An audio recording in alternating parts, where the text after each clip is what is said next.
parlat amb una de les bandes pioneres de l'escena neopsicodèlica de Barcelona. El grup català Celestial Bumps s'han posat davant les nostres càmeres i així es presenten.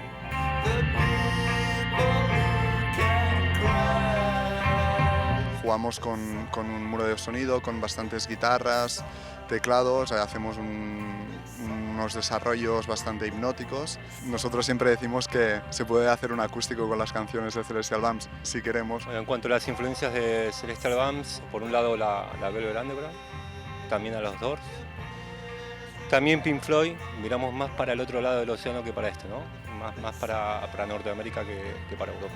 No creemos que tengamos un tipo de público muy definido, sino todas las personas que estén abiertas a experimentar una música no muy directa, sino que poco a poco te va entrando, ¿no? y te lleva a este mundo un poco, pues, de cada uno más interior.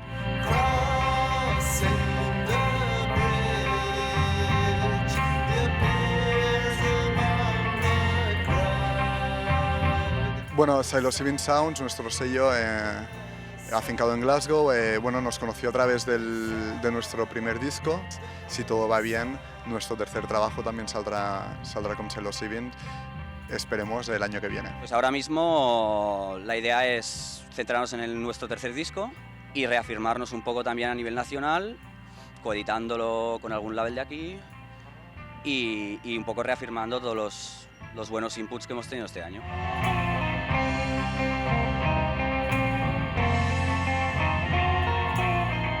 Bueno, nos pueden encontrar en facebook.com/celestialbumps, también en Bandcamp, nuestro disco autoeditado, luego en YouTube y Spotify también.